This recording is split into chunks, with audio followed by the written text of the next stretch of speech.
Voilà. Donc, la responsabilité sociétale de l'entreprise appliquée aux audacieux du patrimoine. C'est ce que je vais vous présenter aujourd'hui. En commençant par un bref historique de la RSE, donc d'où elle prend racine et comment elle est présentée aujourd'hui, comment on peut la voir aujourd'hui dans ses réglementations. Ensuite, je vous dresserai le portrait de quelques stratégies RSE que l'on connaît ou pas d'ailleurs, mais les mauvaises et les bonnes que l'on peut voir dans les médias notamment. Puis, je vous parlerai des labellisations, donc de la manière de concrétiser, de légitimer un peu sa stratégie. Et enfin, en pratique, comment on établit une stratégie RSE. Ce ne sera pas du tout une vision académique, c'est un peu le résumé de ce que j'ai pu faire et voir dans les différentes entreprises pour lesquelles j'ai travaillé. Et enfin, je laisserai la parole à Olivier pour qu'il présente sa charte RSE du domaine de la Bourmançais. Alors, pourquoi la RSE? Donc, le pourquoi du comment, je pense que tout le monde sait un peu pourquoi on met en place une stratégie RSE, sinon vous ne seriez pas là. Je vais surtout vous présenter un peu les racines de la RSE qui émergent au 19e siècle, donc c'est quand même assez lointain, avec au départ simplement une éthique des dirigeants d'entreprise. Donc voilà, les dirigeants d'entreprise ne voyaient plus leurs entreprises seulement comme une unité de production, avec des ouvriers, des fourmis ouvrières, mais voilà, ils essayaient de mettre une certaine éthique et de voir leurs ouvriers comme des collaborateurs. Ça s'est concrétisé en 1953 avec la première fois que le terme Corporate Social Responsibility a été utilisé par un pasteur protestant qui s'appelait Howard Bowen aux États-Unis. Et dans son ouvrage, dans lequel il utilise ce terme, il pose la théorie que le dirigeant d'une entreprise devrait se comporter comme un père de famille avec ses collaborateurs, et non plus comme un boss, mais plutôt comme un leader, un chef de famille avec ses collaborateurs, et non plus simplement ses ouvriers. Donc ça change en fait à cette époque-là la vision que la société a d'une entreprise qui n'est plus simplement effectivement une unité de production, qui n'est plus simplement bonne à produire, mais qui fait partie intégrante de la société et qui peut être un véritable acteur social en engageant des collaborateurs et avec une mission pour les citoyens. Depuis ces années-là, la définition de la RSE a beaucoup évolué et c'est dans les années 90, enfin exactement en 87, avec le rapport Brundtland, donc ça, voilà, je vous ai dit que c'était un petit peu rébarbatif au départ, que le développement durable a été défini, donc par le développement qui répond aux besoins du présent, sans compromettre la capacité des générations futures à répondre aux leurs. Et c'est par cette définition que la RSE est vue comme la contribution des entreprises au développement durable. Voilà, c'est vivre dans un monde qui permet aux générations futures de répondre à à leurs besoins. Pardon. Et depuis les années 90, évidemment, il y a un cadre qui s'est mis en place au niveau mondial, au niveau européen et au niveau français, avec notamment la loi Pacte, l'ISO 26000, qui est une norme, et puis beaucoup d'engagement en termes de RSE au niveau des entreprises, comme la raison d'être, la mission de l'entreprise, dont je vais vous parler un peu plus tard. Voilà, donc il y a un cadre réglementaire qui s'est mis un peu en place pour éviter notamment le greenwashing, dont je vais vous parler aussi un peu plus tard. Alors, qu'est-ce que la RSE concrètement? Donc, comme je vous ai dit, c'est la prise en compte des principes du développement durable dans les activités de l'entreprise. La définition un peu pompeuse du ministère de l'économie, des finances et de la relance, et la suivante, c'est l'intégration volontaire par les entreprises de préoccupations sociales et environnementales à leurs activités commerciales et leurs relations avec les parties prenantes. Donc la RSE en fait intègre non seulement les collaborateurs dans la stratégie de l'entreprise, mais aussi toutes les parties prenantes, donc à savoir les clients, les fournisseurs, les concurrents, voilà, et jusqu'aux utilisateurs du produit final de sa production ou de son service. Donc voilà, ça c'est un des principes de la RSE, c'est effectivement d'engager toutes les parties prenantes de l'entreprise, tout ce qui permet le fonctionnement de l'entreprise. Une société qui s'engage en RSE doit donc être exemplaire sur les 3 piliers, donc pas seulement le social, sociétal et l'écologique, mais aussi l'économique. Il doit évidemment être viable pour fonctionner et pour être durable. Voilà pour ça. La norme ISO 26000, dont je vous ai parlé juste avant, donne le cadre d'une bonne stratégie RSE. Donc, c'est très, très global. Ce n'est pas une labellisation, c'est une particularité de cette norme. C'est qu'on n'est pas labellisé ISO 26000, mais on peut s'appuyer sur tous les principes de la norme et qui sont les suivants. Donc, il y en a 7.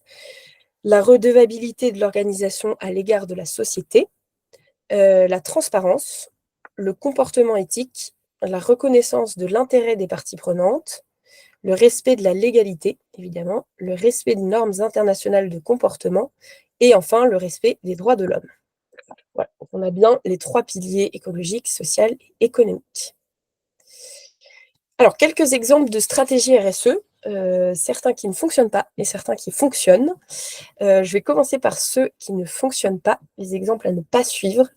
Alors, j'ai mis un petit lien vers un journal, un média en ligne qui s'appelle Bon Pote. Alors, je ne partage pas tout à fait les engagements et les idéaux politiques du rédacteur en chef de Bon Pote, et je ne pense pas que ce soit le cas de... Juste, je crois que on est resté, nous, en partage d'écran sur la première slide. Ah, c'est vrai. Ouais. Ah bah oui, non, c'est pas du tout normal, effectivement. Effectivement. C'est pas grave, c'était très clair quand même. Bon, bah du coup, je vous avais mis des petits schémas, mais voilà. S'il faut, je partagerai mon diapo si vous voulez, notamment pour ce petit lien. Bah, du coup, je remets, je sais pas si... Enfin, dites-moi si ça marche pas après. Si ça marche là, très bien. Ok. Est-ce que si je passe là, vous voyez ou pas? J'ai passé.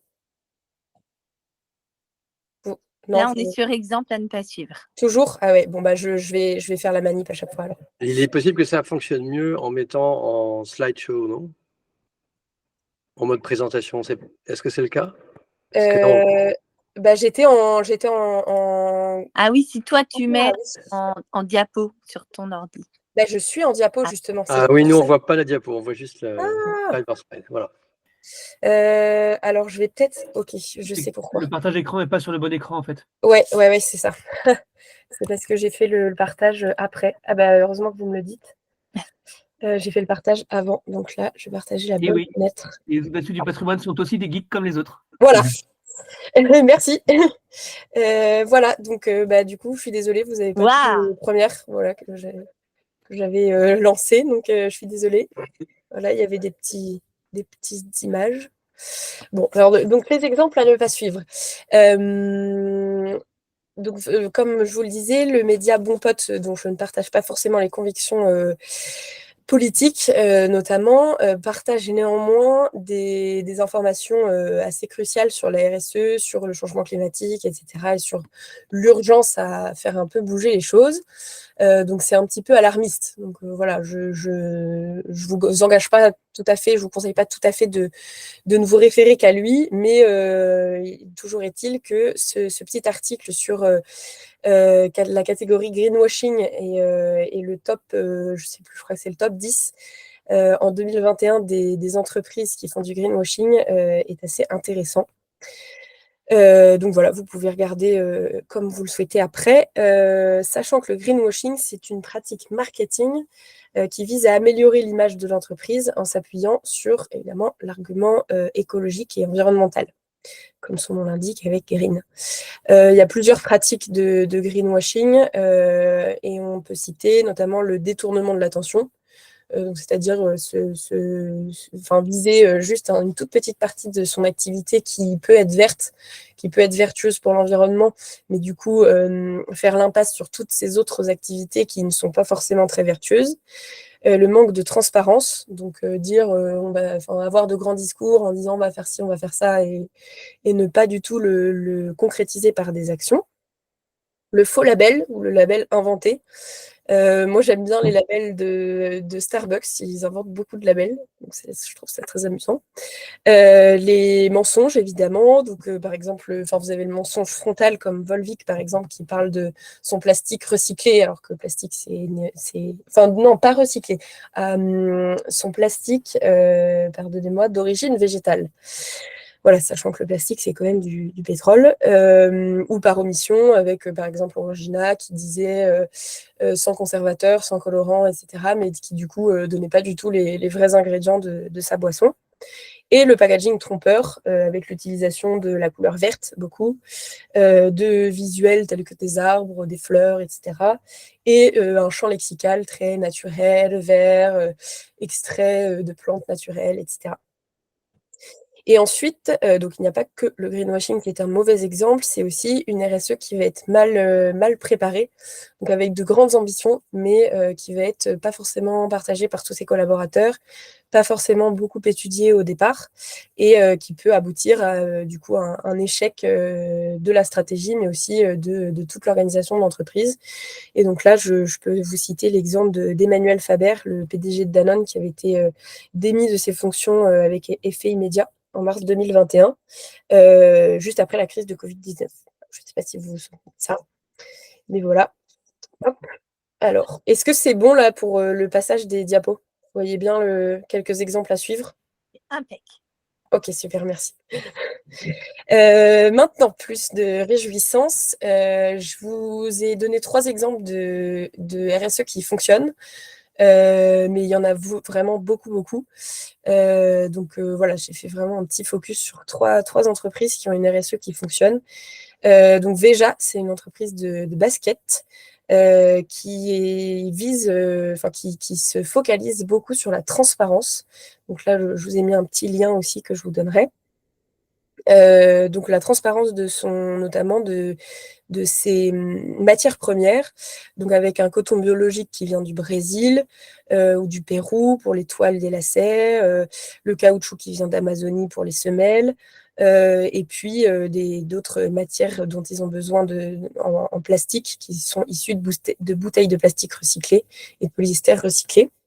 Ils sont très transparents, donc en fait, on sait très bien d'où provient chaque matière qui constitue la chaussure. Et ça marche très bien. Vous pouvez voir beaucoup déjà sur beaucoup de gens. Et c'est des chaussures qui sont très, très résistantes. Donc voilà. 1083, c'est une entreprise française qui vient de la Drôme, qui existe depuis 2013, qui a pour ambition de produire des jeans 100% en France. Et 1083, pourquoi? Parce que c'est le nombre de kilomètres qui séparent les 2 villes qui sont les plus éloignées de l'Hexagone, qui sont Menton au sud-est et Port-Spoder au nord de Brest. Et donc, cette entreprise produit ces jeans de A à Z en France et emploie 105 personnes directement pour sa production. Donc voilà, on a un peu tous les piliers de la RSE dans cette entreprise. Et pareil, ils sont très transparents aussi sur la provenance des matières premières, etc. Et sur chaque usine. Cèdre, c'est une entreprise avec laquelle j'ai travaillé, donc c'est pour ça que je l'ai mise en exemple. Acronyme qui veut dire création d'emplois durables dans le recyclage et l'environnement. C'est une entreprise qui est familiale et française, qui date de 2005 et qui a pour double ambition de participer activement à la protection de l'environnement tout en créant des emplois locaux et durables et qui emploie des personnes en situation de handicap pour 55% des collaborateurs. Voilà, donc c'est du recyclage, et notamment en entreprise. Comment on légitime sa stratégie RSE? Par notamment l'obtention de labels, de normes et par ses engagements. Comme je vous ai dit tout à l'heure, l'ISO 26000, ce n'est pas une norme pour laquelle on peut être labellisé. On ne peut pas avoir le petit logo ISO 26000. On n'est pas floqué comme une norme de qualité ou une norme de sécurité, par exemple. Mais c'est la norme, en fait, par excellence de la RSE sur laquelle on peut s'appuyer pour s'engager et pour obtenir d'autres labels comme Lucie, qui est le label historique qui s'est appuyé effectivement sur les principes de l'ISO 26000 qui depuis 2007 est très global sur toutes les thématiques du développement durable. C'est un label français. Aujourd'hui, 400 structures sont labellisées Lucie 26000 et 800 organisations sont engagées dans ce référentiel. Donc ça donne accès à un réseau d'entreprises qui sont labellisées Lucie 26000. Maintenant, Bicorp. Alors, on ne peut pas parler de RSE sans parler de Bicorp, qui est la première certification mondiale en termes de RSE, et qui aujourd'hui connaît un essor incroyable en Europe et en France notamment, avec aujourd'hui plus de 80 entreprises françaises de toute taille, donc de la start-up à la multinationale, qui sont labellisées. Ça concerne toutes les entreprises à but lucratif, avec 1 an d'existence au moins. Et c'est un label qui est reconnu à l'international et considéré comme le plus complet en termes d'impact social, environnemental et sociétal. C'est très exhaustif. On commence par remplir soi-même sans s'engager à quoi que ce soit. On s'inscrit sur le site et on remplit un questionnaire très exhaustif d'environ 200 questions. Donc, ça peut osciller autour de 200 questions parce que c'est des questions à tiroir. Donc, on peut en avoir un peu plus ou un peu moins. Et une fois qu'on arrive à mettre en œuvre des actions concrètes et augmenter son propre score à hauteur de 90 points atteints sur 200, on peut appliquer à la certification et on attend d'être audité par l'association Bicorp, Bilab, pour être certifié. Donc là, il y a une liste d'attente assez longue. Donc, si vous souhaitez vous faire certifier Bicorp, il faut vous y prendre assez en avance. Donc, dès la création en fait, de votre stratégie RSE, vous pouvez déjà commencer à répondre aux questions, au questionnaire. Bicorp. Ensuite, vous avez d'autres labels français, comme celui qui est porté par l'Office national de la biodiversité. Donc l'entreprise engagée pour la nature, dont je vous ai mis le petit logo, qui est un engagement en faveur de la biodiversité notamment, qui consiste en la production d'un plan d'action très concret et le suivi du plan d'action au fur et à mesure des années. Vous pouvez aussi devenir une entreprise à mission, ce qui consiste à avoir en fait une mission avec un engagement social et sociétal qui est à inscrire dans vos statuts. Donc ça vous permet pas, vous n'avez pas à changer les statuts de l'entreprise juridiquement, mais vous intégrez votre mission dans vos statuts. Ça fait partie en fait de votre mission d'entreprise. Comment construire sa stratégie concrètement? Donc, comme je vous ai dit tout à l'heure, c'est pas complètement académique ce que je vous donne là, mais c'est une liste un peu de choses que vous pouvez faire pour vous engager et construire une stratégie avec des engagements concrets et des actions concrètes au quotidien et avec un progrès visible année après année. Sachant que, comme je vous ai montré les mauvais exemples, il s'agit d'être transparent. Donc vous n'êtes pas, quand on s'engage dans sa stratégie RSE, on se dit bon bah ça, on fait pas forcément très bien. Ça, est-ce qu'on le dit, est-ce qu'on le met, etc. Est-ce que c'est réalisable, etc. Vous êtes, on est souvent des petites structures. On n'a pas forcément les moyens au départ d'être parfait. Et justement, le fait de s'engager à créer une stratégie RSE et de s'engager et de vouloir aller dans ce sens-là, prouve déjà votre bonne mentalité et le fait d'avoir envie d'aller plus loin. Pas des machines. Et c'est justement le but, c'est d'être transparent et de dire, aujourd'hui, ça, on ne le fait pas forcément très bien, mais on a vocation à s'améliorer là-dessus et à progresser. Et c'est justement le but de la RSE, c'est de progresser et avec une notion d'évolution chaque année. Donc avec des mesures d'action concrètes. D'être humain aussi, évidemment, d'engager ses collaborateurs et toutes ses parties prenantes. Donc, quand on crée une stratégie RSE, on identifie ces parties prenantes et on les engage dans notre champ d'action. Et évidemment, d'être clair et d'être proportionnel à la réalité. Donc voilà, de ne pas voir trop loin, de ne pas forcément voir trop tout de suite, etc. Et de se dire, bon, bah, on voit à objectif 5 ans, c'est d'utiliser que des produits recyclés dans notre boutique, enfin de vendre que des produits.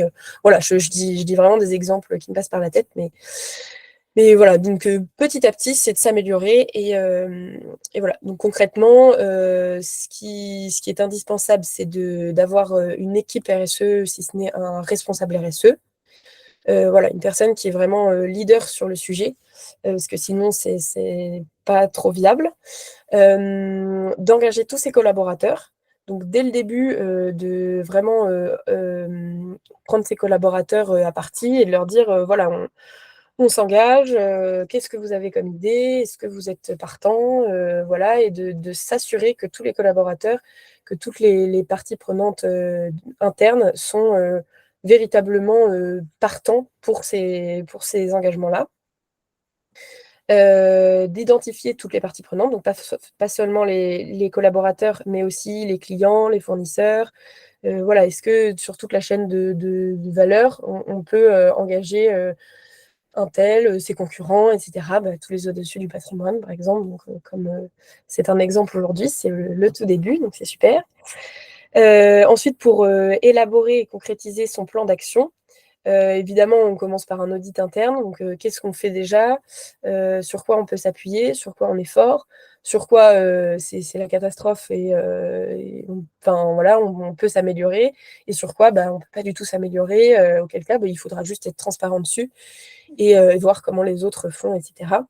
Faire une analyse SWOT, donc ça, c'est un peu la partie un peu rébarbative aussi, de force, faiblesse, opportunités et menaces, de tout ce qu'on fait déjà et de tout ce qu'on peut faire. Définir les grands enjeux et les forces qui seront en fait vos piliers de stratégie RSE et d'identifier des objectifs clairs pour s'améliorer sur chaque enjeu. Voilà. Et enfin, vous pouvez vous aider d'outils, de labels, d'experts tout au long en fait de la vie de votre entreprise. Donc un conseiller, des auditeurs, de faire intervenir des auditeurs évidemment si vous voulez être labellisé, etc., etc. Voilà, donc c'est pas du tout exhaustif, mais ça donne un petit aperçu de ce que vous pouvez mettre en place et qui s'applique en fait à toute structure. Voilà pour moi. Je vais laisser la parole à Olivier pour parler de sa charte RSE au domaine de la Bourbansais. Merci beaucoup. Alors, comme je vous ai dit, je ne suis pas un grand spécialiste de la charte, comment dirais-je, RSE. Par contre, je vais vous dire un petit peu ce que j'ai modestement entrepris à la Bourbansais il y a maintenant 5 ou 6 ans. Et je commencerai par, je suis désolé, j'aime pas beaucoup ça, mais parler un petit peu moins parce que je pense que la RSE se décline vraiment en fonction de la vision et de la personnalité du dirigeant. C'est-à-dire que en fonction de votre appétence à gérer une petite entreprise de façon familiale, on s'aperçoit en fait que la RSE, c'est revenir à beaucoup de bon sens, revenir, comment dirais-je, à une gestion très optimisée, très optimale de son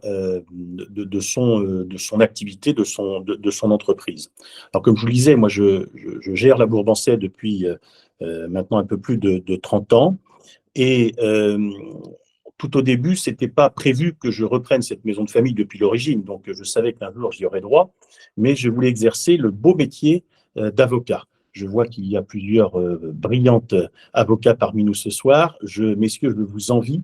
Et j'avais commencé un cycle d'études pour être avocat. J'ai arrêté en ce qui serait aujourd'hui le Master 1 pour reprendre la gestion de la Bourbansais. Donc, première chose, tout d'abord, c'est que le droit me parle. J'ai également été pendant donc 15 ans, puisque vous avez compris que j'étais un avocat, comment dirais-je, en herbe, pas en herbe, comment est-ce que je pourrais dire, déstructuré, enfin qui n'a pas atteint l'objectif qui était fixé.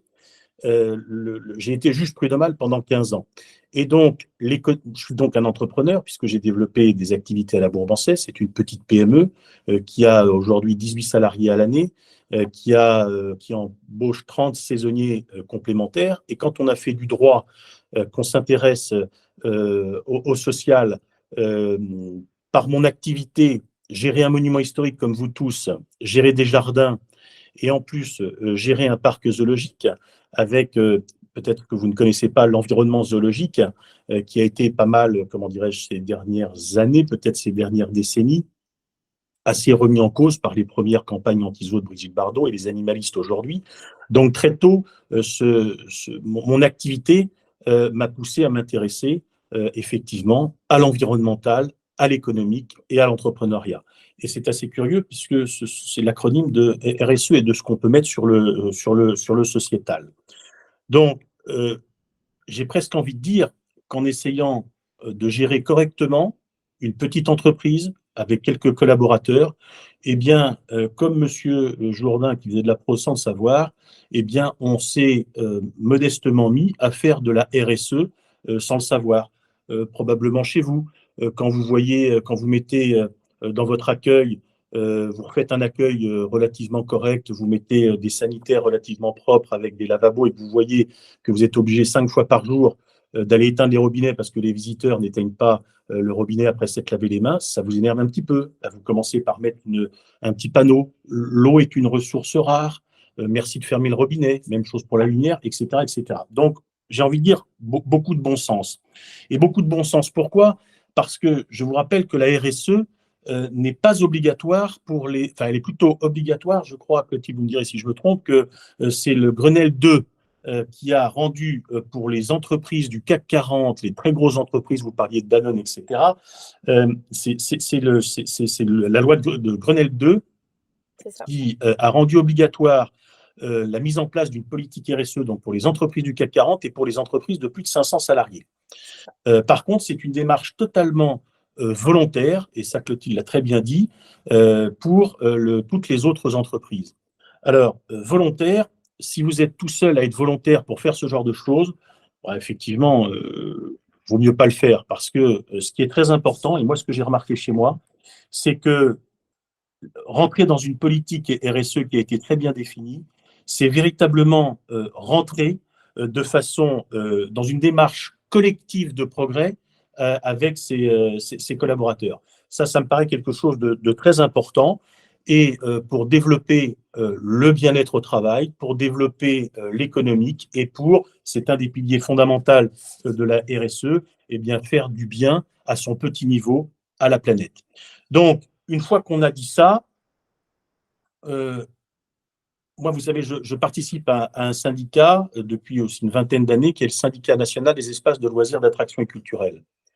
C'est un syndicat qui a des entreprises de 3 salariés et qui a des grands groupes comme Disney qui ont plusieurs dizaines de milliers de salariés. Donc, naturellement, ces grands groupes, par rapport au Grenelle 2 dont je vous parle, ces grands groupes ont été obligés de s'intéresser sérieusement et de pratiquer, comment dirais-je, une politique RSE.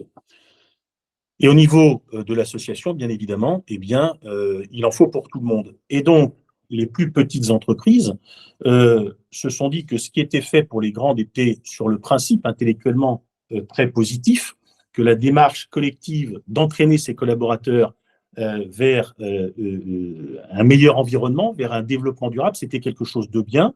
Et donc, on s'est posé la question au niveau du bureau de ce syndicat, comment est-ce qu'on pouvait aider les petites entreprises dont nous faisions partie pour aller vers cette démarche de progrès. Alors, comme Clotilde vous l'a dit et expliqué, vous avez vu que ça pouvait être une démarche très vaste, qui peut être très simple, qui peut être très compliquée, qui peut être très positive, mais qui peut vous emmener aussi dans le mur. Vous avez utilisé cet anglicisme greenwashing. Voilà, ça, c'est pas très, très brillant. Et donc, si vous voulez, tellement le sujet était vaste qu'on a décidé, au niveau de SNELAC, de carrément créer son propre label pour des entreprises de notre secteur d'activité. Parce que tout à l'heure, Clotilde nous a présenté un certain nombre de labels, mais qui sont très, très vastes. Moi, je m'étais intéressé à l'époque, c'était comment est-ce que ça s'appelle? Le nom m'échappe. C'était beaucoup les campings qui étaient aussi assez en avance, avaient développé une labellisation.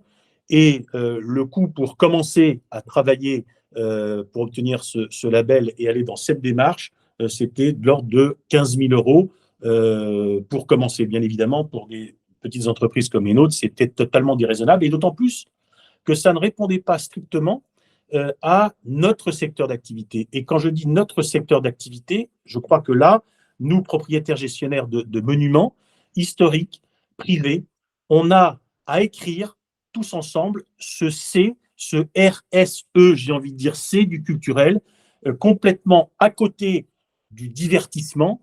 Mais je pense que le label qui a été, comment dirais-je, créé par le SNELAC pour les petites entreprises est tout à fait intéressant. Et en tout cas, c'est le label qu'avec mes collaborateurs et tout, je souscris totalement à ce qu'a dit Clotilde, c'est-à-dire qu'on a nommé une personne. En l'occurrence, c'était effectivement, je vous ai parlé tout à l'heure de la partie zoologique. Moi, j'ai des gens qui sont relativement, comment dirais-je, intéressés à cette problématique du développement durable par mon activité zoologique, mais également par les jardiniers qui sont très sensibles à cette question, mais également les guides conférenciers. Et donc, très naturellement, secteur par secteur, alors on a fait une grande réunion collective et ensuite, secteur par secteur, eh bien, on a fait ce que l'on appelle des réunions interservices, des RIS, pour mettre en place, comment dirais-je, cette RSE. Et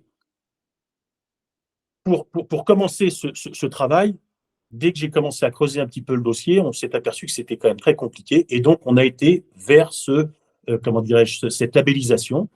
Et alors, après, je ne sais pas si vous voulez que je vous explique comment est-ce que l'on a fait, mais nous avons eu, comme cela a été dit, on est rentré dans le cadre de la labellisation assez classique, avec dans un premier temps un cahier des charges qui reprenait tout ce que l'on faisait, avec un auditeur. Nous avons été audités pendant 2 jours.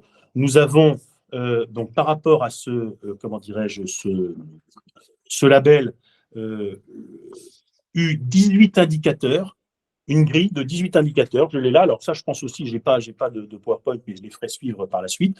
Ce sont un label qui comporte 18 indicateurs qui ont été plus ou moins développés par Clotilde, mais qui sont très en cheville avec notre secteur d'activité, qui n'est pas les campings, qui n'est pas Danone, qui n'est pas ça, qui est des gens, des visiteurs qui viennent dans un espace clos, comment dirais-je, découvrir, se créer, on va dire, des émotions. Nous, ce sont plutôt des émotions, on va dire, culturelles. D'autres, ça peut être des émotions fortes. Quoi qu'il en soit, un label qui comporte 18 indicateurs et 120 critères. Et donc, je peux vous les citer très rapidement si vous le souhaitez, ou alors peut-être, si vous préférez, directement aller à la conclusion, parce que nous avons donc identifié, parce que nous sommes encore dans une démarche de progrès, il faut bien le savoir, avec 3 niveaux de labellisation. Et je crois que c'est important, ces niveaux de labellisation, parce que c'est motivant. Vous avez le premier niveau, qui est un niveau où l'entreprise aura mis des indicateurs et mis un certain nombre d'outils en place, que l'on dira de sites qui sont sensibilisés. C'est-à-dire que, par exemple, sur ces 18 indicateurs et sur ces 120 critères, eh bien, vous allez avoir un certain nombre de points. Et si vous avez, je ne sais plus combien de points, ce n'est pas très important, X points, vous êtes site sensibilisé. Ensuite, si vous avez un peu plus de points parce que vous avez été un peu plus fort dans la démarche, vous êtes site engagé. Et puis, si vous êtes encore meilleur, vous êtes site, comment dirais-je, expérimenté. Et cette labellisation, alors, c'est important, ça a un coût. Nous, on a travaillé 2 ans avant de faire venir l'auditeur qui est passé au mois de juillet l'année dernière. Et nous avons été directement site non pas sensibilisé, mais la phase 2 qui est le site, comment dirais-je, engagé. Alors pourquoi est-ce qu'on a peut-être directement par rapport à d'autres entreprises, et je suis sûr que chez vous, ça serait probablement le cas, parce qu'on avait, je vous le disais tout à l'heure, nous sommes de petites entreprises, nous avons, c'est un management très collaboratif, je pense, que nous avons, et on a développé une quinzaine de critères, et sur ces critères, eh bien, par exemple, si je vous dis que comme action concrète que l'on a mise en place, eh bien, c'est de viser le 0 phyto.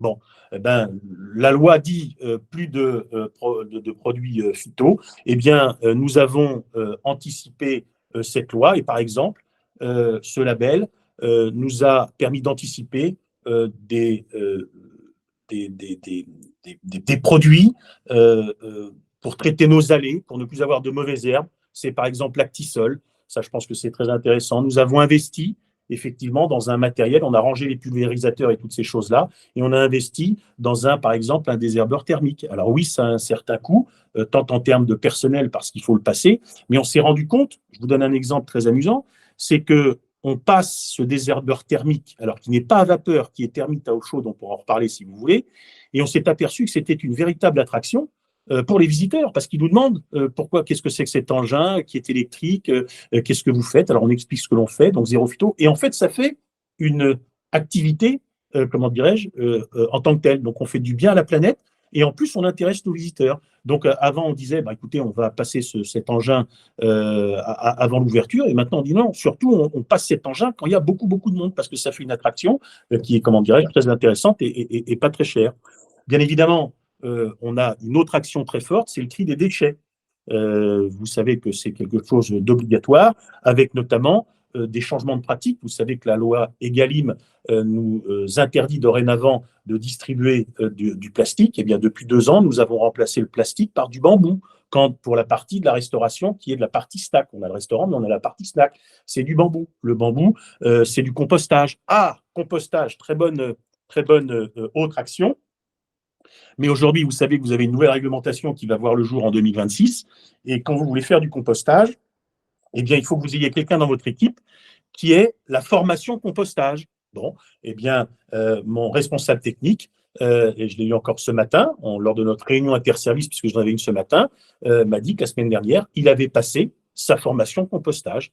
Donc, on a là également répondu à une chose importante de la RSE, c'est la formation de vos équipes. Et donc, maintenant, cette personne est très fière de dire qu'il est formé pour le compostage et il sait de quoi il parle.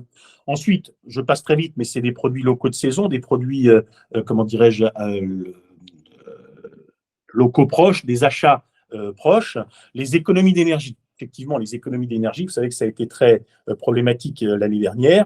Eh bien, avec la RSE, l'année de la problématique des énergies, eh bien, nous avons réussi à diminuer la consommation d'énergie de 25%, eh bien, en se mettant tous autour de la table, la RSE, en disant comment est-ce qu'on peut faire pour ne pas avoir des factures d'électricité monstrueuses. Donc, économiquement, c'était bon. Et on s'est aperçu qu'en plus, eh bien, on faisait du bien à la planète et qu'on répondait à un critère RSE important, la diminution de l'énergie. En changeant, ça nous a coûté un peu d'argent parce qu'on a investi dans des systèmes de chauffage beaucoup plus économiques, dans des isolations beaucoup plus économiques, des luminaires beaucoup plus économiques. Donc, vous voyez, ce sont des choses de bon sens, mais qui sont, bien comprises. Et puis, un point également, une action particulièrement importante, c'est la protection de la biodiversité locale. Alors, quand vous avez des girafes, des tigres et des lions, la protection de la biodiversité locale, ce n'est pas forcément ce qui est mieux. Mais par contre, et ça, la demeure historique, vous l'aviez peut-être vu il y a quelques années, nous avions fait un très beau focus sur le label de la LPO, de la Ligue de protection des oiseaux. Et donc, nous, on est rentré il y a 3 ans dans cette démarche. Et ça, c'est très intéressant parce que ça, on parle du local, c'est la protection des oiseaux et d'un certain nombre de choses. Des couleuvres, des hérissons, des chiroptères, un certain nombre de protections tout à fait intéressantes.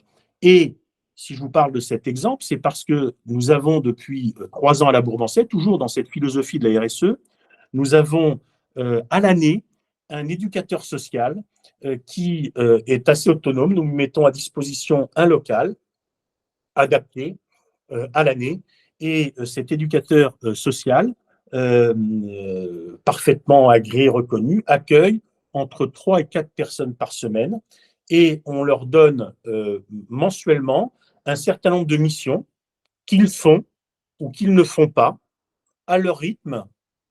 Donc, quelquefois, ça ne va pas très vite, vous en doutez, vous en connaissez les raisons, mais cet éducateur social, donc ça fait partie de la RSE, et on lui a demandé de travailler sur les indicateurs qui ont été fixés par la LPO. Donc, on s'aperçoit que toutes les choses peuvent très bien s'emboîter, et notamment, c'est notamment des grands carrés d'1 mètre carré que l'on va mettre dans plusieurs endroits des jardins de la propriété, noirs, qui vont donc attirer la chaleur, et on va voir en dessous la biodiversité qui se développe. les couleuvres, les insectes, les vers de terre. Et bien évidemment, tout ça, ça demande du temps, ça demande de l'argent. Eh bien, nous avons mis en place un référentiel pour faire en sorte que ce soit cet éducateur social avec, comment dirais-je, ces jeunes, eh bien, qui relèvent, comme nous le demande la LPO, qui relève une fois par semaine comment dirais-je, toutes ces données. Donc, vous voyez que tout ça, ça se recoupe. Et c'est une démarche, et après, vous pourrez me poser bien évidemment toutes les questions que vous voulez, très positive, parce que les réunions, quand j'oublie d'en faire, eh bien, ce sont les collaborateurs qui les font limite après leur boulot. Alors, ce que je dis maintenant, c'est moins vrai parce qu'on est rentré dans une logique et c'est pour ça que nous aussi, management, ça nous fait progresser. Mais au début, il y a 2 ans, c'est vraiment ce qui se passait. Ça se faisait en fin de journée autour d'une bonne bière et les chefs de service, eh bien, comment dirais-je, étaient très demandeurs de cette activité. Et vous savez qu'aujourd'hui, la jeune génération, elle veut bien travailler, mais elle veut donner du sens à son travail. Et si on rentre dans cette logique, eh bien, vous apercevez que vous allez quelquefois pouvoir recruter des collaborateurs sur ces petites choses. Et donc, les effets bénéfiques, et je pourrais vous en donner beaucoup, mais s'il y en a un, c'est celui-là. C'est ce label, parce que maintenant nous sommes donc, vous avez bien retenu la labellisation, c'est divertissement durable, émotion responsable, mais il faut que nous, ça soit, comment dirais-je, du culturel. Mais encore une fois, tous les critères qui permettent à aller vers cette démarche, à renforcer cette démarche que l'on fait tous, je vous rassure, ce n'est pas des choses très très compliquées. Par contre, effectivement, c'est de l'investissement, c'est du temps. Eh bien, sur ces 120 critères, je suis sûr que déjà, chacun d'entre vous, vous en faites beaucoup. Alors, effectivement, ils sont hiérarchisés. Effectivement, c'est de la procédure. Alors, je n'ai pas de partage d'écran, mais voilà, maintenant, depuis, je ne sais pas si vous voyez, depuis maintenant 2 ans, eh bien, j'ai mon responsable qui, avec ses collaborateurs chefs de service, nous fait un beau rapport RSE tous les ans et marque les marges de progrès. Sachant que le label dont je vous ai parlé tout à l'heure nous impose une revisite tous les 2 ans. Ce n'est pas pour nous sanctionner, c'est simplement pour s'inscrire dans cette démarche de progrès. Il n'y a pas de bon, il n'y a pas de mauvais. Ce qui est intéressant, c'est de dire qu'il y a du progrès. Il faut partir de 0 et aller vers 1. Eh bien, c'est déjà bien. Ensuite, si vous allez de 45 points à 60 points, ben vous serez un site sensibilisé et vous passerez à l'échelon 2. Mais encore une fois, c'est la trajectoire qui est importante. Alors, voilà ce que je voulais vous dire par rapport à ce qu'on a mis en place. Et en termes de management, même pour nous, c'est très important parce que dans le sociétal, vous avez le social, vous avez le partage de la valeur, vous avez un certain nombre de choses. Et nous, on a même poussé le jeu cette année où effectivement, on réfléchit avec un de mes enfants, un de mes fils qui est encore plus juriste que moi, eh bien, de mettre en place une politique d'intéressement dans notre toute petite structure. Vous savez que ce n'est pas du tout obligatoire, mais dans cette démarche de partage et de progrès, eh bien, on va mettre en place, effectivement, à partir du moment où la structure va faire des bénéfices, eh bien, on a trouvé logique qu'il y ait un partage de ce bénéfice. C'est de l'économique, c'est du social. Eh bien, inutile de vous dire que cette démarche, cette initiative a été très positivement perçue par tous les membres de l'entreprise. Et là également, on pourrait dire, oui, c'est peut-être un peu intéressé, mais quand vous voyez par exemple les difficultés que vous avez à recruter dans des secteurs, alors on ne va pas se mentir, pour la partie des guides, des conférenciers, pas de problème, ce sont des passionnés. Pour la partie animalière, des soigneurs animaliers, aucun problème, ce sont des passionnés. Par contre, pour des postes d'accueil, pour des postes de restauration, de cuisinier, de responsable de salle, d'entretien pour ramasser les papiers, etc., inutile de vous dire que si vous savez donner du sens et que chacun trouve sa place intelligente dans votre entreprise, que vous savez y donner du sens et que vous savez intéresser des saisonniers, parce que par nature, nos activités sont saisonnières, eh bien, je peux vous dire qu'avec ce partage de la valeur d'une part, et toute cette politique, comment dirais-je, qui donne du sens au travail de tous les collaborateurs, y compris saisonniers. J'ai grosso modo, sur mon équipe de base, j'ai 75% de saisonniers, tous secteurs confondus, des cuisiniers, des gens d'entretien. Quand vous passez votre journée à ramasser, à faire de la binette et à ramasser des papiers, ce n'est pas forcément ce qui est le plus passionnant. Eh bien, 75% de ces collaborateurs reviennent parce qu'ils ont trouvé que l'entreprise, que la Bourbansais avait un sens pour eux, que leur travail avait un sens au quotidien. Et ça, c'est la politique RSE. Je ne sais pas si c'est ce que vous attendiez comme témoignage, mais en tout cas, c'est le mien. Et je ne peux que vous encourager à rentrer dans cette démarche. Quand bien même vous auriez que 2 ou 3 collaborateurs, c'est une démarche de progrès. Et ça, je trouve que c'est une très belle chose. Et encore une fois, notre secteur d'activité, les gestionnaires propriétaires que nous sommes, eh bien, on doit être exemplaire sur ce point. Et c'est pour ça que je vous encourage vraiment à aller vers cette démarche qui n'est pas très compliquée. C'est un petit peu de paperasserie. Ce label, moi, je peux vous le donner. On a des partenariats avec le SNELAC. Je ne suis pas là encore pour vendre quoi que ce soit, mais c'est tellement vaste, tellement compliqué que j'ai voulu tout de suite aller dans l'opérationnel. Et l'opérationnel, c'était de prendre, comment dirais-je, des référentiels, des auditeurs qui savent de quoi on parle. Merci beaucoup, Olivier, et merci, Clotilde, pour ces présentations et ces témoignages absolument passionnants. Et avec un terme vraiment, je pense, qui pourrait ressortir de tout ça, c'est vraiment le terme d'implication. Impliquer les personnes, qui permet de donner du sens, et l'implication dans notre société, et l'implication, bien évidemment, aussi environnementale. Nous allons passer aux questions. Pour cela, la manière dont nous allons procéder, alors, cette partie technique, vous pouvez cliquer sur l'icône de main qui est en bas de votre écran et je dirai votre nom pour que vous puissiez poser votre question. Essayons bien sûr de rester sur le thème de la conférence et si vous pouvez, voilà, si votre question concerne une personne précise, dans ce cas-là, et si vous pouvez nommer la personne au début de votre question, ce serait idéal. Donc voilà, n'hésitez pas à cliquer sur la petite main si vous avez une question. Oui, Geneviève.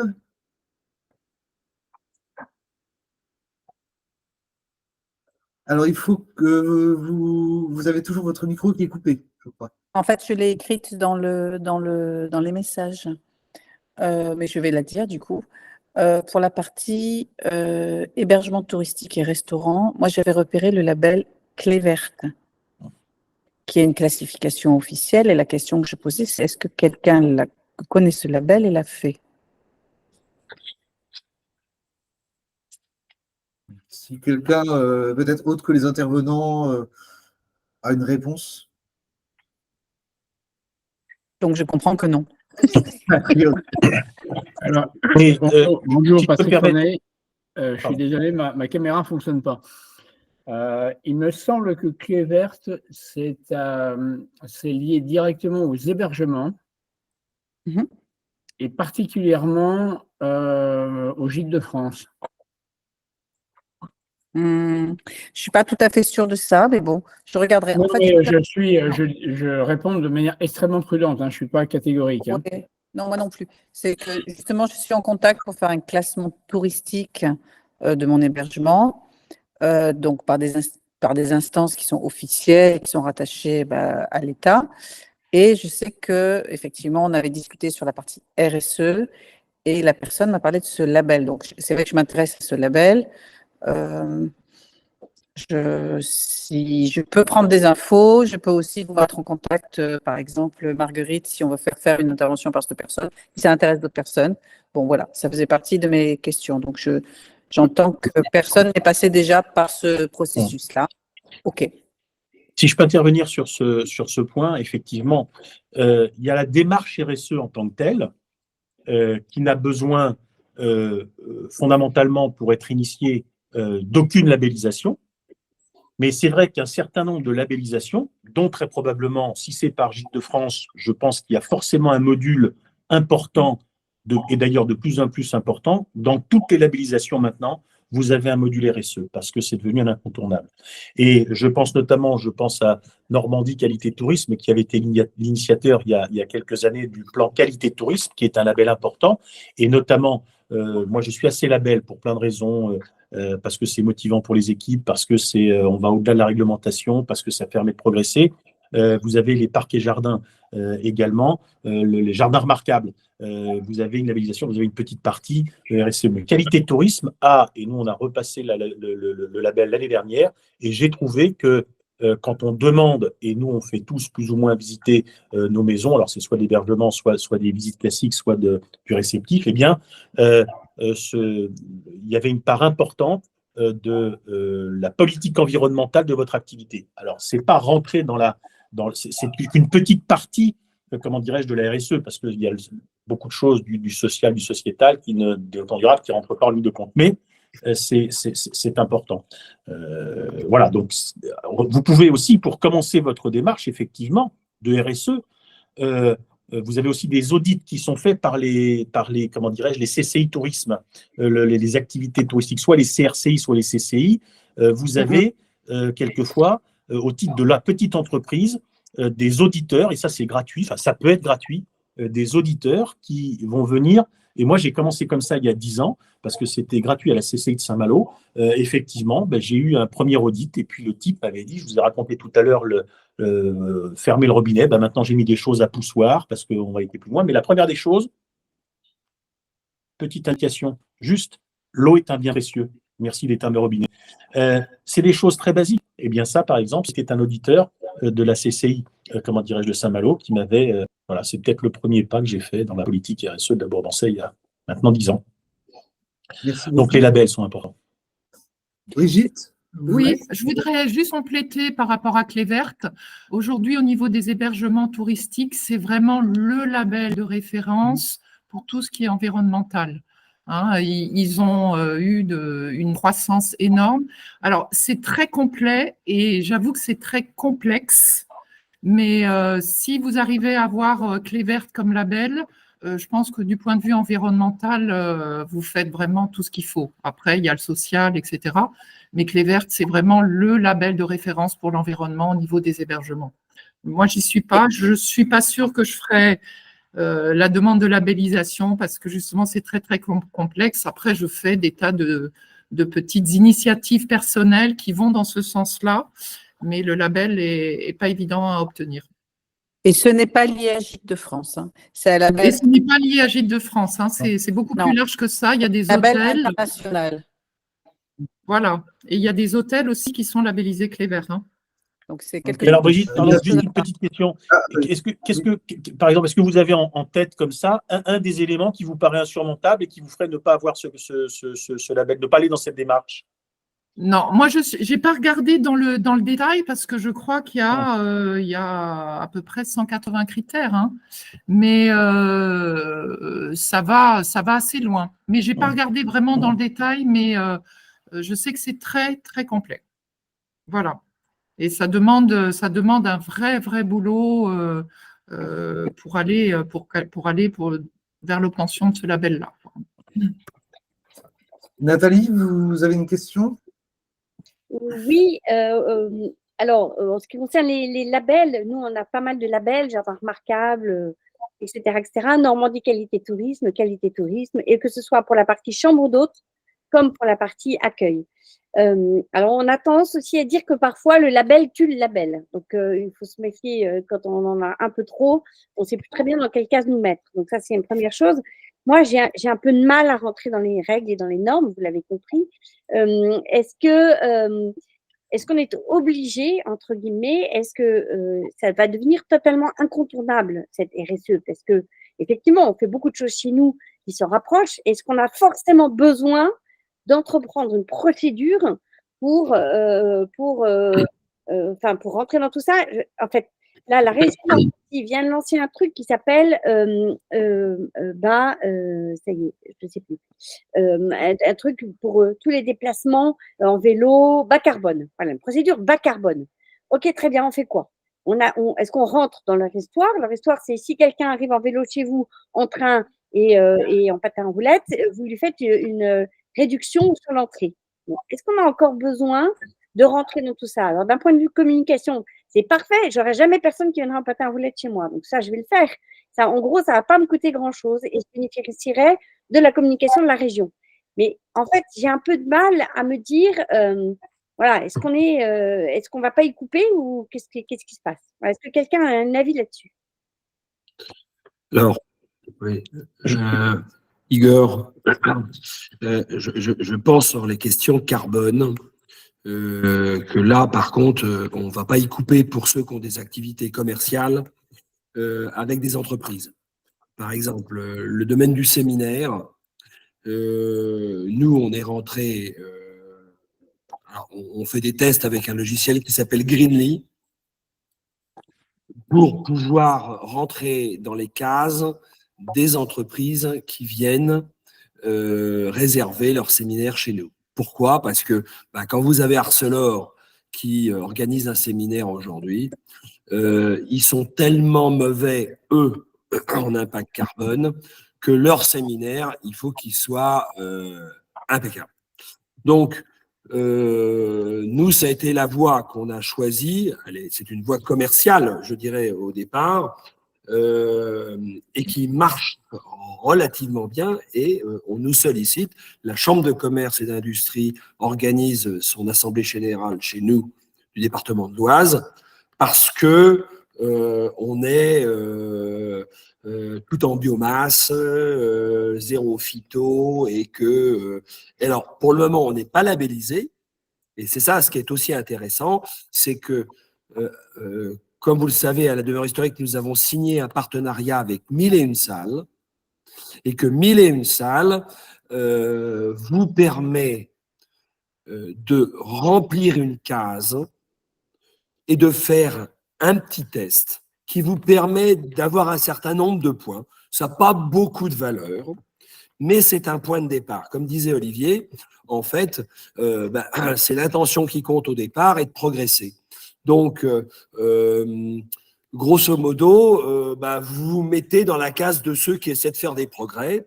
Et la phase 2, c'est ce qu'on fait nous maintenant, c'est on passe par un logiciel qui, lui, est intégré aux industriels, c'est-à-dire qu'eux vont être obligés de l'intégrer d'ici 2025, systématiquement à leur propre activité, mais à tous leurs fournisseurs. Et donc là, le château forme échauffé au fioul, dont les bâtiments ne sont pas isolés, qui n'a pas fait de démarche sur ses parcs et jardins, etc., se trouvera à la queue. Et là-dessus, un industriel, une grosse boîte du CAC 40 m'a dit, vous êtes 30% plus cher que les autres, mais ce n'est pas grave. Nous, il est hors de question que mon conseil d'administration voit qu'on organise une assemblée générale, une réunion importante avec les cadres, avec un impact qui est important. Voilà, c'est un témoignage pour aller dans le sens. Mais je trouve que si je peux intervenir, c'est très intéressant parce que ça répond vraiment à la question de Nathalie. Je redis que cette démarche n'est pas obligatoire, ça n'est pas une obligation légale. Et ce que dit Igor est très juste, ça va être un argument extra-commercial. Est-ce que, Igor, vous pouvez redire ce que vous avez dit au départ? Vous étiez green quoi? Greenly. Greenly, LY. Alors, ça se met en place, tout ça. Hein. Ils le font pour les sous-traitants, tout ça, c'est neuf. Hein. Mais là, on ne rentre pas dans un label, on rentre dans les normes des industriels et des grandes entreprises. C'est-à-dire que on est capable de leur répondre, de dire, oui, nous, on rentre dans la case, donc on est traité sur les mêmes critères, sur les critères que eux ont choisis ou qui ont été mis en place sur les impacts carbone. Alors, ça peut être, je sais que ça va devenir un peu plus lourd à l'avenir, puisqu'il faudrait avoir un contrôle, un audit comptable, etc. Enfin bon, mais ça, c'est pas... Voilà. Mais pour ceux qui ont des activités avec les entreprises, mais on a par exemple dans le domaine du mariage, on a des gens qui nous demandent, nous posent la question, qu'est-ce qu'on fait Ils ne veulent pas un mariage où on gaspille la nourriture, où les traiteurs font n'importe quoi, où il n'y a pas des LED partout, où on gaspille l'eau. Voilà. Enfin, je veux dire, la jeune génération qui se marie, et on en voit, qui sont sensibles au sujet. Eh bien, si vous êtes un peu plus organisé que le copain, ben peut-être que les gens choisiront chez vous. Et nous, on a des petites voitures électriques. Cette année, on supprime tout le matériel des broussailleuses, etc., tronçonneuses. On passe en matériel électrique. Et j'ajouterais qu'en plus, c'est subventionné par l'ADEME. Igor, ça nous fait un parfait sujet pour le séminaire chez toi, audacieux, du 13 mai. J'en profite pour faire de la retape. Oui, on va en reparler. Vous voulez intervenir? Ah, vous avez votre micro coupé? Oui. Désolée, j'oublie à chaque fois. En fait, c'est la question que j'ai Vous posée. avez Jean-Claude qui voulait intervenir d'abord. Ah, pardon. Oui, moi, je voulais vous dire, enfin, une petite expérience. Nous, on l'a commencé en 2015, la RSE, donc on a un peu de recul et on l'a mis en place jusqu'en 2022 parce qu'après, on a été malheureusement obligé de fermer. Nous, on était parti d'un principe assez simple, c'était que la RSE, c'était une démarche qui avait pour vocation de s'améliorer et de s'enrichir en optimisant et en préservant l'utilisation de son environnement proche. Donc là, c'est vraiment l'élément de base. Et après, c'est de se dire, c'est à quoi ça va nous servir. Ça peut nous servir à trois choses. C'est améliorer notre marge, nous permettre de nous différencier et améliorer notre branding. Alors, pour rentrer dans des choses qui sont extrêmement simples, nous, on avait mis en place des choses. On est passé en 2 ans, on n'a plus eu un seul élément papier. Tout est électronique, de la réservation jusqu'à la publicité. On n'a plus un flyer, on n'a plus rien, tout ça, ça n'existe plus. On est connecté directement avec les offices de tourisme et tout ça, ça nous a permis d'être bien. La deuxième chose qu'on a fait, c'est qu'on a essayé de trouver des publics en difficulté. Donc, tous les travaux qui sont les travaux lourds d'entretien, vous savez que c'est qu'un château fort, c'est sur une butte et les saillants sont quand même assez vertigineux. Donc, on utilise uniquement on a un accord avec la prison et on prend que des jeunes qui sont en période de réinsertion.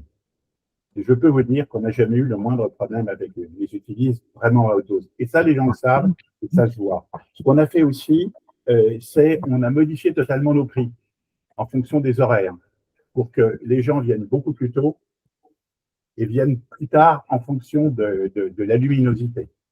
En matière d'électricité, à l'intérieur du château, on est revenu au système ancestral.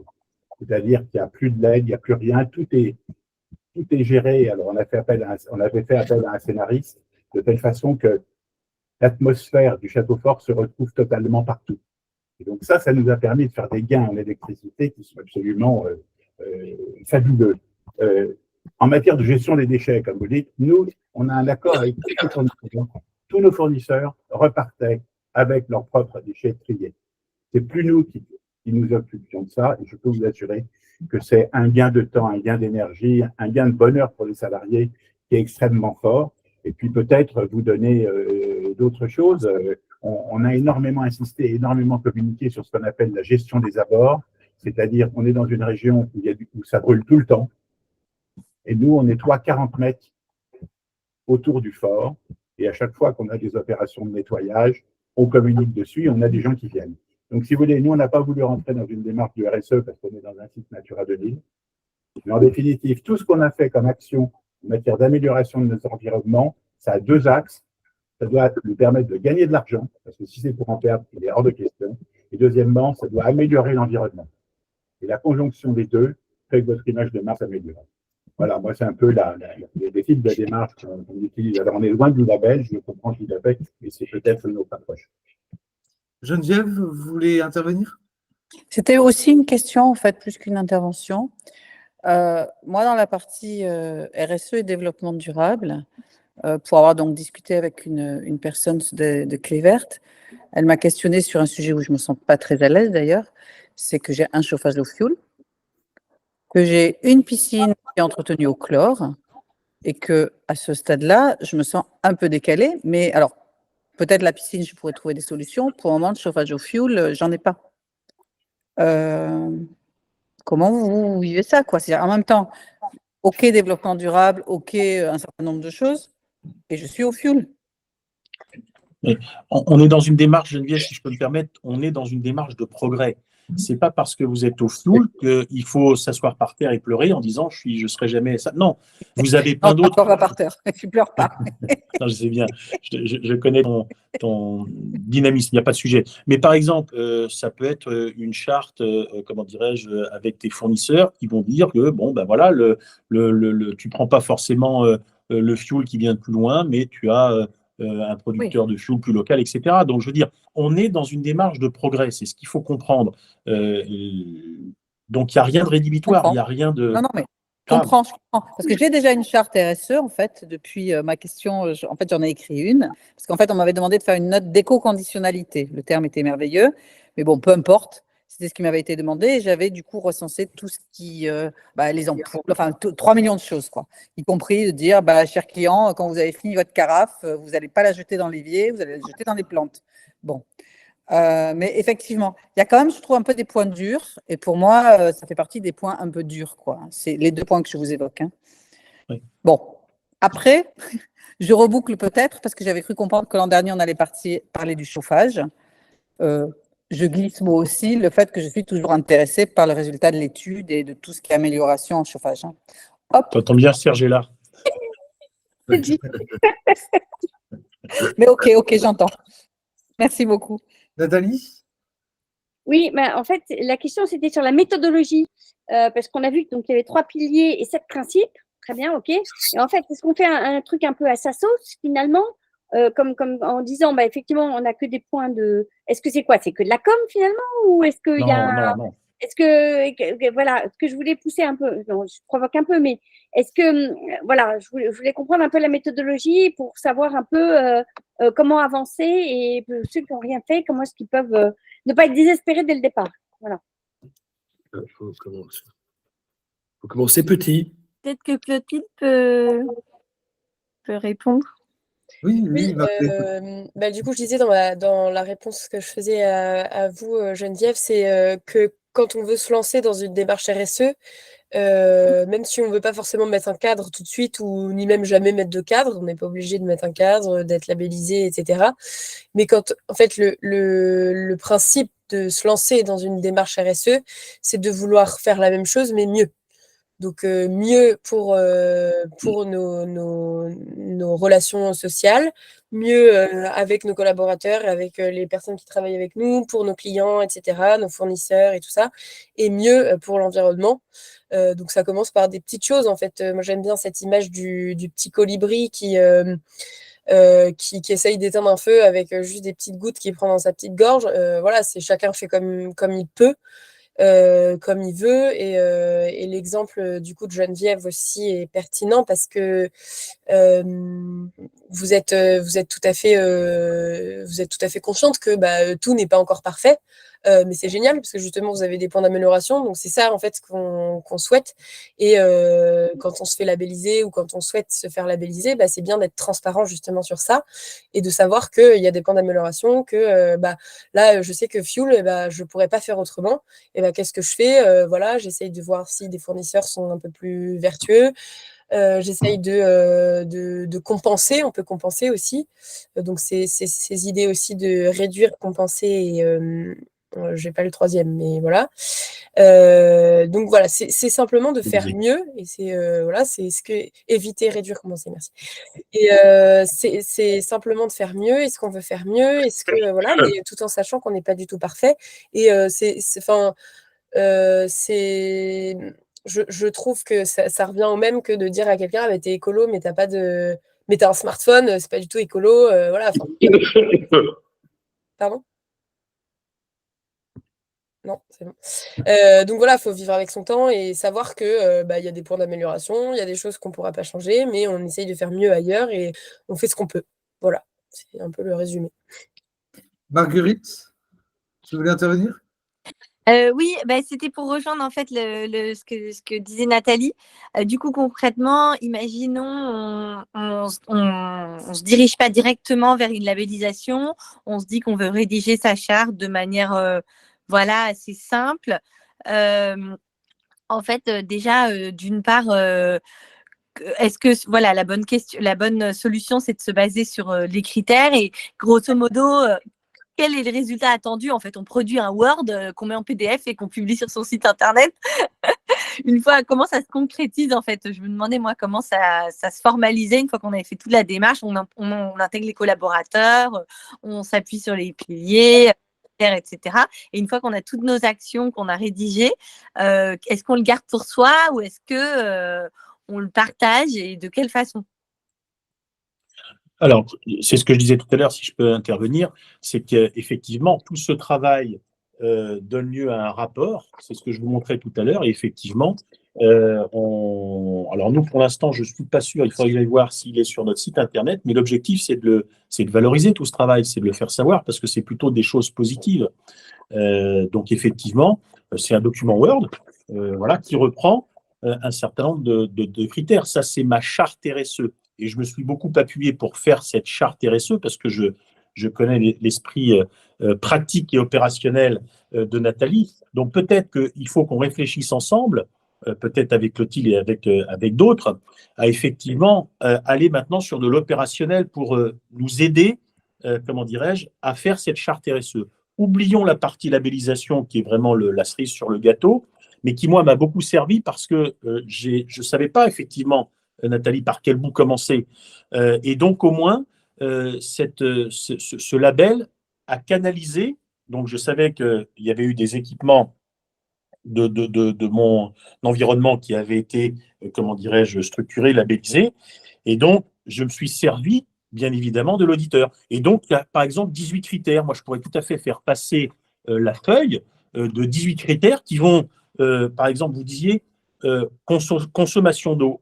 C'est pas Clotilde qui me contredira, la démarche RSE commence par avoir des indicateurs, parce que si vous n'avez pas d'indicateurs, vous ne pouvez pas progresser. Bon, d'ailleurs, on l'a fait à la demeure historique, vous avez vu avec les problématiques de l'eau, quand on a fait la charte du jardinier, quand on a vu qu'il y avait des départements qui pouvaient arroser, d'autres qui ne pouvaient pas arroser quand il est très sale, on ne savait même pas combien on consommait d'eau.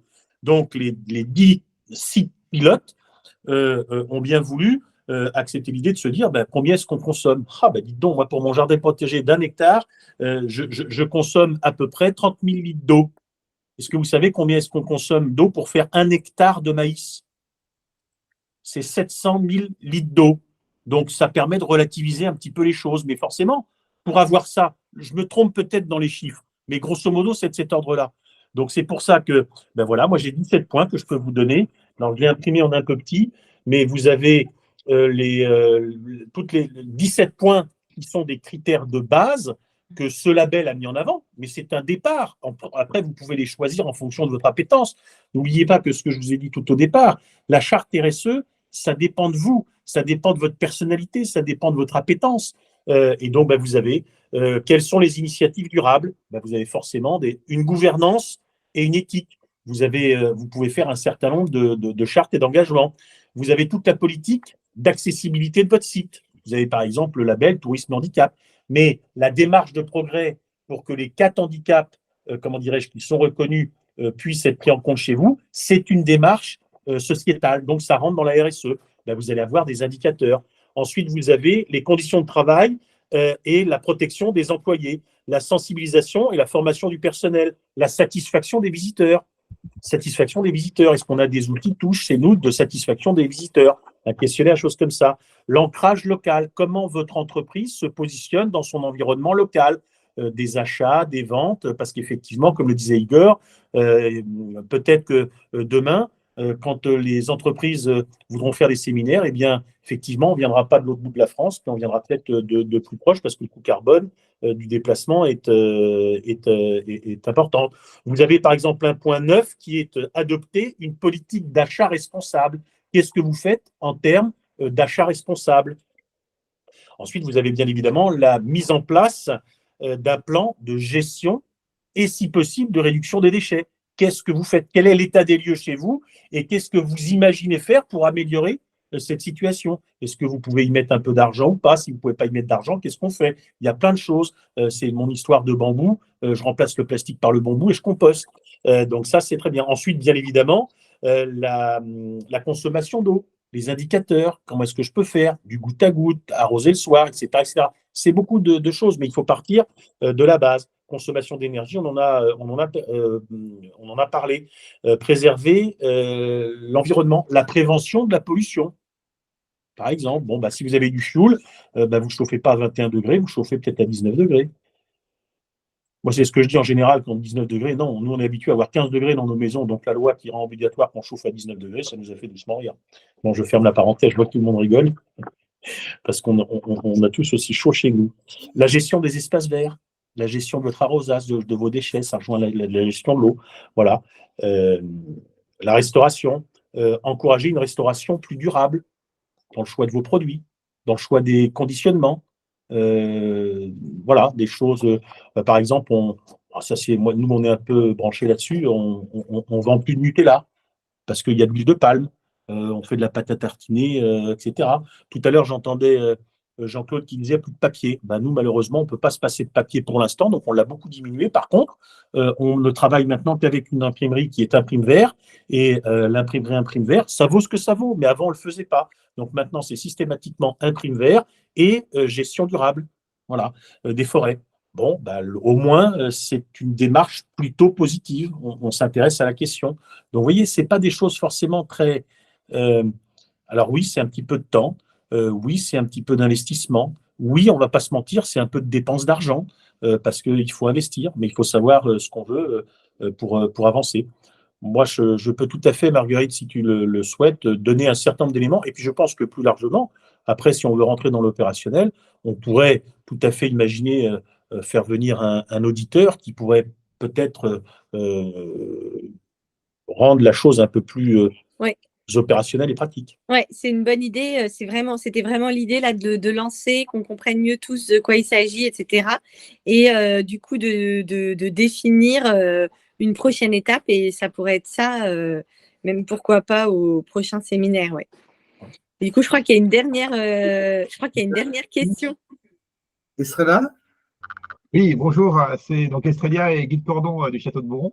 Donc nous, on n'est pas labellisé RSE, mais c'est vrai qu'on est sensible à cette thématique, évidemment, et comme tous, je pense qu'on va dans cette direction.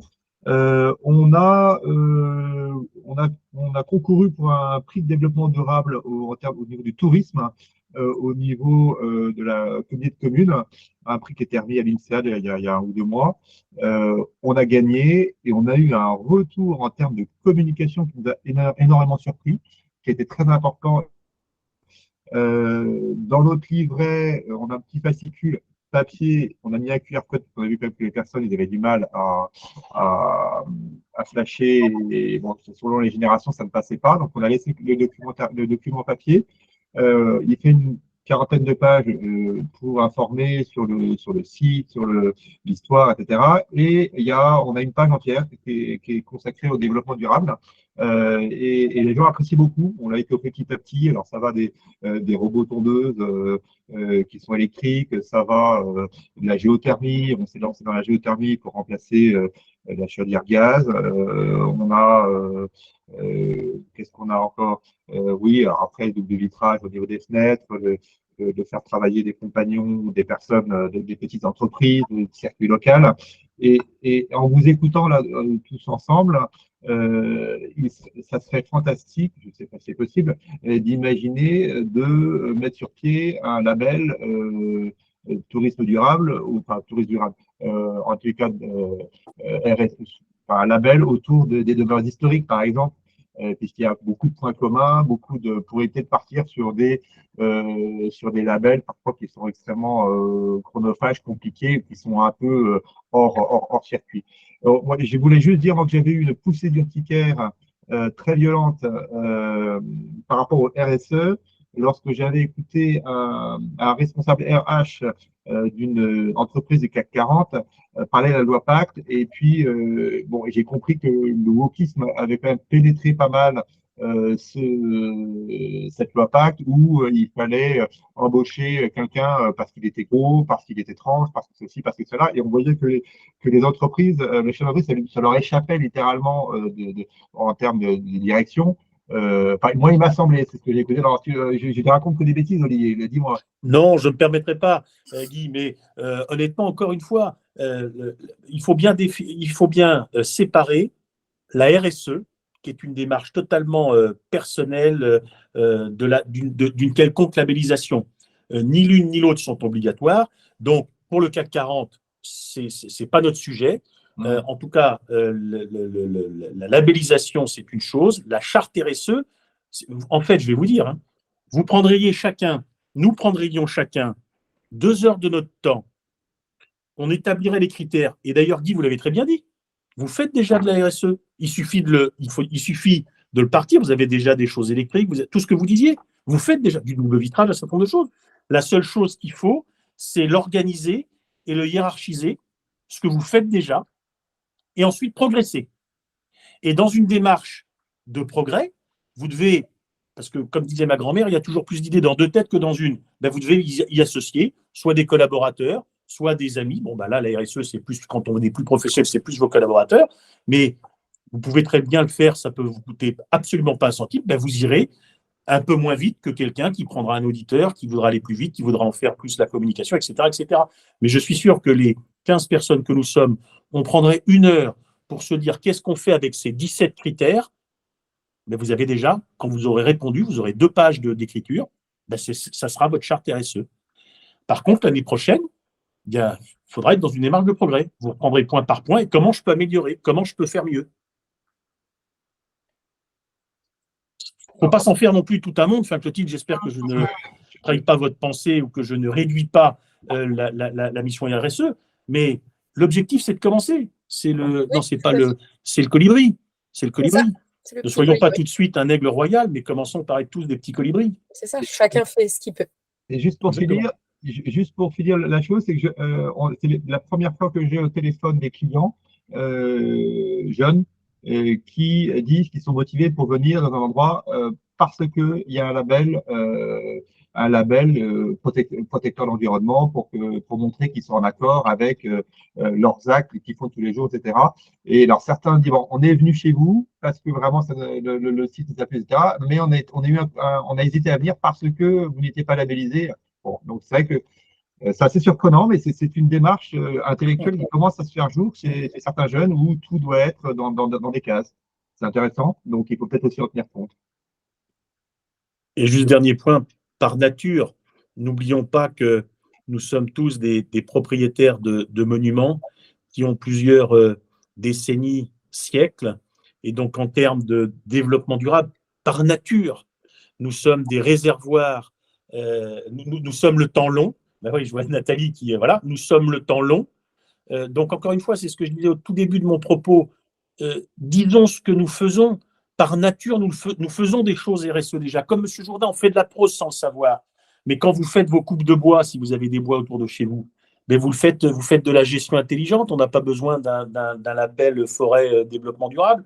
On le fait en bon père de famille. On n'a même pas limite besoin de plan de gestion parce qu'on le fait naturellement.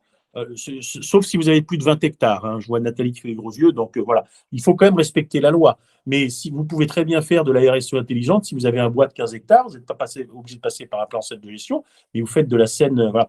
Le temps long, les monuments historiques, n'oublions jamais la gestion, c'est le temps long. N'oublions pas que nos monuments et nos environnements, nos abords, sont des véritables conservatoires de la biodiversité locale. Pour ça que moi, je suis rentré dans la logique de la LPO. Alors, eux, pour le coup, j'espère qu'il n'y a pas de représentants de la LPO, sont des tordus. Mais surtout quand on a un parc zoologique à côté. Mais globalement, on commence à s'apprivoiser. Et honnêtement, quand ils comprennent ce qu'on fait, eh bien, ils commencent à bien apprécier. Mais on a vous avez forcément une association d'hérissons pas loin de chez vous, vous avez une association de chiroptères, vous avez forcément des hérissons chez vous. Ben voilà, vous pouvez faire des petits nids, des petits terriers. Première chose que j'ai fait qui a passionné tout le monde, c'est que j'ai mis, tiens, je vous raconte une anecdote, sauf si vous voulez qu'on coupe, mais je vous raconte une petite anecdote. J'étais donc, il y a 3 ans, on faisait le label développement durable, le label LPO. J'étais en train de réparer des murs entre mon jardin français et le jardin potager. Un mur qui était bien lézardé, qui s'était cassé la gueule un matin, etc. Donc, j'ai 100 mètres de mur à refaire. Bon, très bien. Je fais ça 20 mètres par 20 mètres. Et donc, mon ACMH passe, voilà, on fait les travaux, la drague, très bien. Donc, on commence. Ah, c'était nickel, hein, il n'y avait pas une fente, hein, les joints étaient nickel, à la chaux, à l'ancienne, voilà. Et le gars de la LPO passe, et bien évidemment, il me dit, ah, ben, dites donc, je leur dis, c'est vachement bien, mais alors, dites donc, vous vous rendez compte, il n'y a plus de lézards, il n'y a plus de fente, les petites mésanges, elles vont se loger où, etc. Ben, je vais vous donner une feuille, regardez ce qu'on fait à la LPO, ben, on recommande à nos adhérents de mettre des petits nichoirs à gauche, à droite. Et puis, regardez, dans les murs, ben voilà ce qu'on recommande à faire quand on refait un mur. Tout de suite, alors, en bas, au sol, des petits terriers, 9 cm par 6 cm de haut. Pour les mésanges, à 1,50 m du sol, une petite cavité avec des ardoises de 30 cm avec une ouverture de 5. Tout de suite, j'ai dit, mais c'est incroyable, c'est une super idée, parce qu'effectivement, je suis en train de flinguer un habitat naturel qui s'est fait au cours du temps. Je téléphone à mon CMH, je lui dis, dis donc, Christophe, t'es au courant de ça? Ah non, je ne suis pas au courant. Tout de suite, j'ai téléphoné à mon CRMH et je lui ai dit, madame, est-ce que vous m'autorisez à faire des petits trous comme ça, etc. Ah ben oui, c'est une vachement bonne idée. Je ne comprends pas comment est-ce que la DRAC n'avait pas connaissance de ces pratiques. Maintenant, vous venez chez moi, et j'espère que vous le ferez chez vous, quand vous allez restaurer des murs, pensez à faire des petites cavités, parce que je peux vous dire que dans le mois qui a suivi, c'était colonisé. Aussi bien en bas, en haut et au milieu. Et maintenant, les nichoirs, mettez un nichoir chez vous, vous allez voir, c'est complètement incroyable. Donc voilà, c'est des petites anecdotes. On le fait chez nous, je veux dire. Il faut juste l'écrire. Maintenant, dans ma charte, voilà, restauration, il y avait tout un chapitre aussi, mais comme c'était un mot très savant, je n'ai pas voulu vous le dire, c'était le point 13, éco-conception de projets bâtis, services, produits. Éco-conception de projet, restauration d'un mur, ce n'est pas parce qu'on est monument historique qu'on doit rendre complètement hermétiques nos murs. Créons de la biodiversité, favorisons la biodiversité en créant ces petits nids, ces petits terriers, etc. Voilà. Je pense qu'on va s'arrêter là, il est déjà tard. Merci infiniment pour ces échanges extrêmement riches, extrêmement passionnants. Voilà, je pense qu'on a fait déjà un bon tour pour une introduction. Ça a été une grosse introduction. Il y a eu des questions aussi très intéressantes.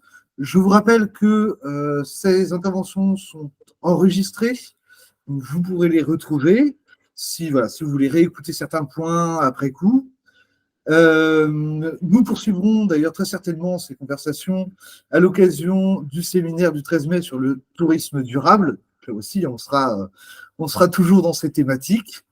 Et nous nous retrouverons le 19 mars pour la prochaine conférence inspirante animée par Yvan Lemaintier, qui est parti sur les abeilles et le miel de château.